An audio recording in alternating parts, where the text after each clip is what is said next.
So at EMBL, we started a program that is called the RISE, and the purpose of it is to train future staff for research infrastructures. In this sense, I do not mean managerial staff working in ERICs, but really staff working in service providing units, core facilities, data services, big research infrastructures like synchrotrons, etc. Because we are all noticing that there's a difficulty hiring new staff and getting qualified staff for this. So that's why we started this novel training program that basically gives fellowships to people to come to EMBL and do technology development for the purpose of service provision, but also learn how to be service provider, how to be manager of the core facility, or how to be an advanced researcher or engineer working in the research infrastructures. EMBL is a distributed organization, so we have 6 sites, and our fellows are located on all these 6 sites. So getting them all together to train them is a challenge. I mean, it would require a lot of time, effort, and it would come with higher costs. So from the beginning, and that was actually slightly before Corona started, when we planned this, we planned to have a mixture of remote and in-person training. And then when COVID started, then we were pushed even more in this direction. And we are actually really happy that we have a chance to exchange the best practices in the meetings like this. So our training is a bit different because it's a long-term training. It goes over 3 years, and it has a program that stretches over 3 years, and it is a defined group of people that passes this training and that sees each other over and over, which is different to what you have very often when you are training individual users of the facility or people who will use certain technology at their home organizations. You have more dynamic feeling, the dynamics in among the participants. So there are 2 things that we need to train people when we want to build new generations of research infrastructure staff. And they need, of course, to know how to run the infrastructures, but also to have a good service providing research infrastructures. You cannot be offering all the time only commercially available setups, because first it's not always suitable for the problems that you are getting, and you need to be able to do optimizations and tweaks of the things to develop alternate ways to analyze things. And sometimes you're developing then a new method, new technique for something, new technology. And this innovative part of the core facilities is really important for the excellence of the service. So this is something that in this field we also have to keep stressing, because that also points to everyone that people working in core facilities are the researchers and developers as much as everyone else in the other academic groups. So these 2 aspects need to go together: development of technologies and running the service. And this is what we provide in the training. So we got fellowships co-funded by the Marie Curie program, and we take a diverse group of people, because EMBL works on many different life science fields, but we take people who work on computational engineering, data sciences, imaging, mechanical engineering, and we take them through this training program. And we hope that we qualify them for the senior positions. They don't all have to be the managers of the research facilities, because not everyone wants to be a manager of the research facility. But we qualify them for the senior positions and try to install this idea of keeping a user in mind, really providing service and keeping a user in mind. And that is something that we notice is an evolution process when you take an engineer who was not in, let's say, life science background before, or you take a normal researcher after their shorter or longer research career. they need to change the perspective, and this takes time. This is just a picture showing you different fields of technologies and also different parts of the life sciences in which our people are working. And because of this diversity, eRISE program has installed a training curricula that is not scientific field specific, because we just could not deliver training in so many scientific fields. What we are training is basically relying on existing scientific training that exists at EMBL and other partner organizations, because we have over 45 partner organizations in eRISE that support with training. But we provide this core professional training and that teaches them how to be a service provider. And this happens throughout 3 years, and it has a lot of different flavors. And if you look at here at this small graph, so what is in this green depicted is the core of our professional training. We teach them how to manage research infrastructures, how to provide service, support users, manage projects. We teach them about science policy, the landscape in which they are coming, and who are the main players. And these green boxes, they are the ones that we do to a good extent remotely. The orange boxes are the ones where the training happens in person, and where this theoretical things that we learned remotely are then tested, applied, checked to the reality and so on. We don't do any hybrid training in the sense that we have some people on site together and other people remotely or something like this. That creates it pretty. It's challenging and it's complicated, and for our setup, we have either remote or in-person training, and this works well.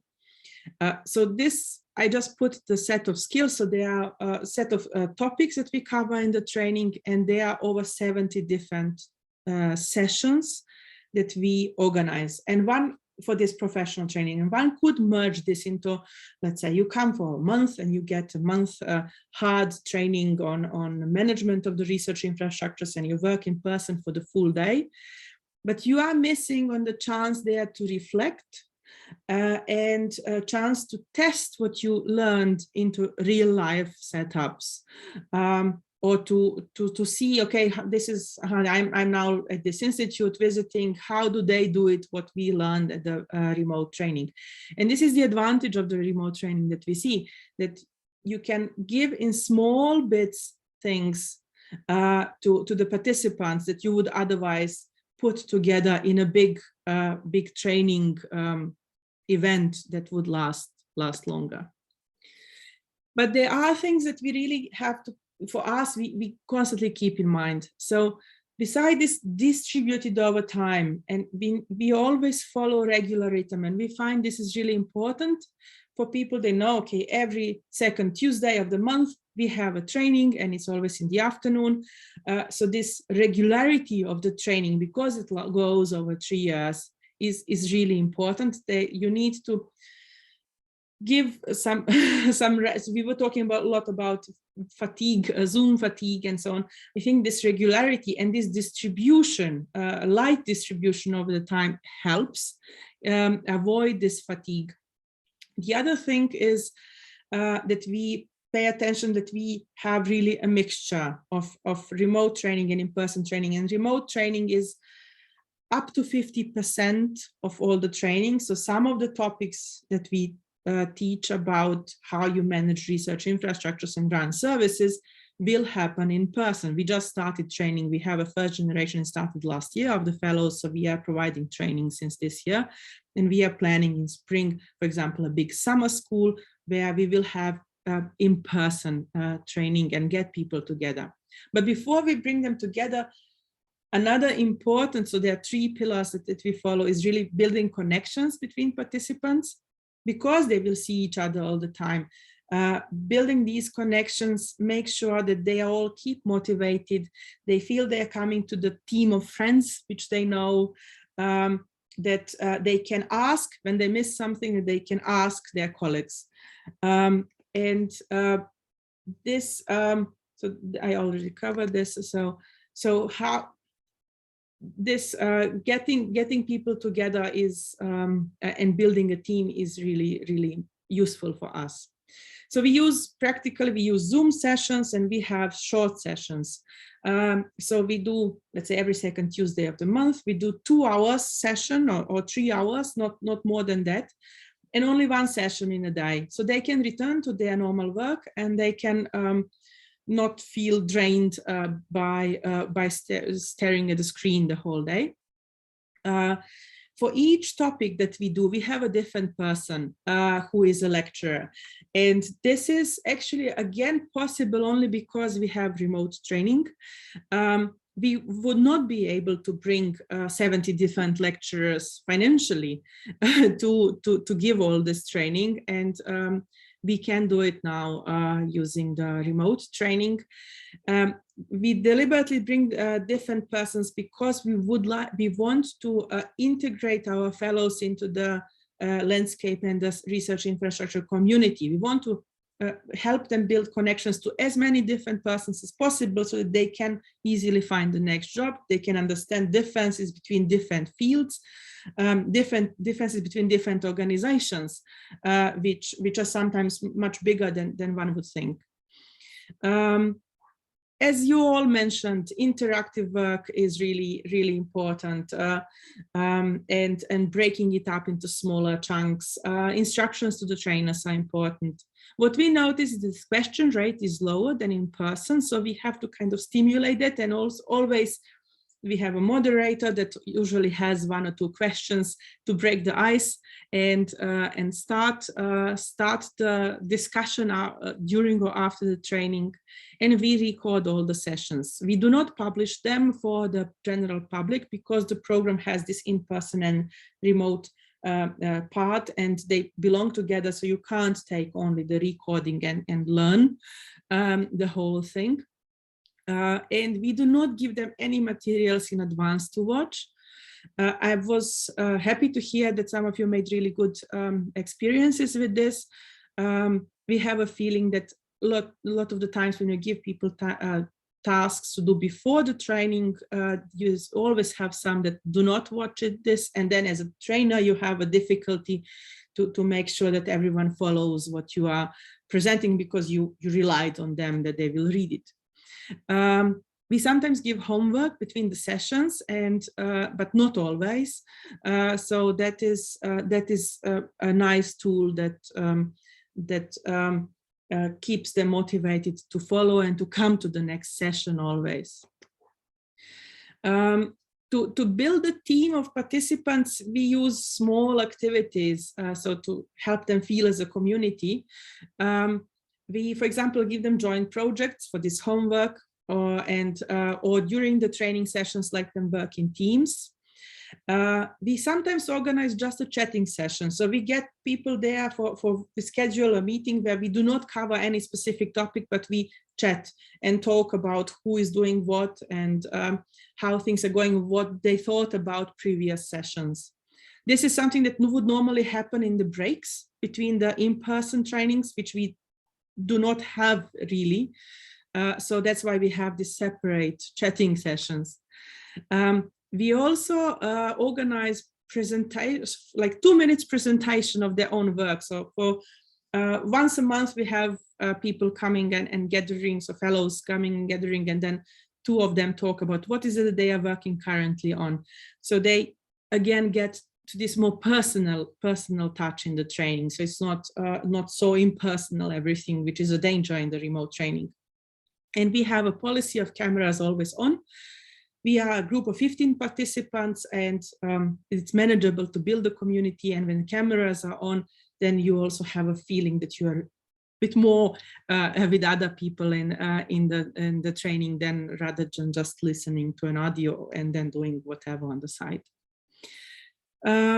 So as I said, advantages and disadvantages, and there's some work that we have to do extra to get the benefits that you were spontaneously getting through the in-person training, where people were getting to know each other, but they were just having a coffee and so on. So one has to consciously put effort on this. For our trainers, as I said, we can have many more trainers than we would have if we organized this training in person. We just could not bring 70 people and pay for all of them. This is really good for networking for our fellows, but also for this diversity, and diversity in this sense, I mean, as I said, diverse organizations, diverse academic versus industry, small versus big, different technologies, data services versus physical services, let's say in imaging and so on. And they learn much more through this, having many more trainers than you would normally have in the in-person setting. Time commitment for our trainers is lower because they don't have to travel, but the return is also lower. You don't get this personal exchange, which is not so fulfilling somehow.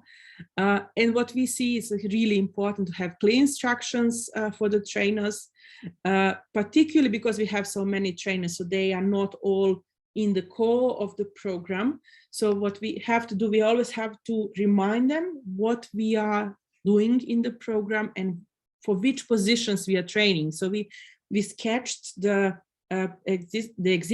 typical roles in the research infrastructures, and we gave this. So you have specialists that are providing services, you have managers, you have engineers, and where people then can go later on. So this career progression path, we worked a lot on, and we prepared this for our trainers, but also for our fellows, to make everyone clear, okay, our fellows are coming from this background, these are the roles for which we are training them, this is what we want to achieve, and these are the alternatives where they could go then afterwards. And this is very valuable, having it, because as you all know, research infrastructure field is a bit still diverse and not so clearly structured as a classical academic path. And the other thing that we did for both groups, trainers and participants, is to define competencies that should be achieved through the training.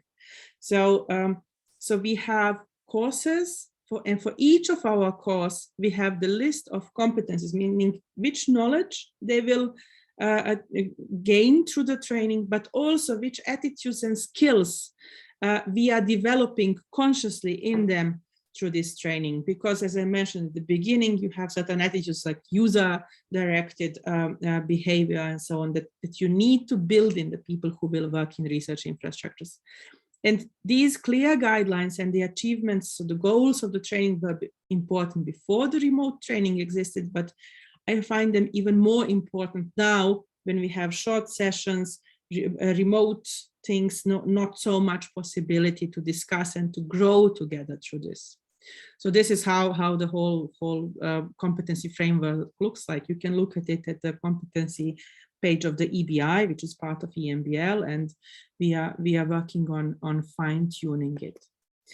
And that is how we organize the remote part and why we think some things are really important and how we try to balance it with in-person thing, because nothing can really replace the in-person interaction and should not.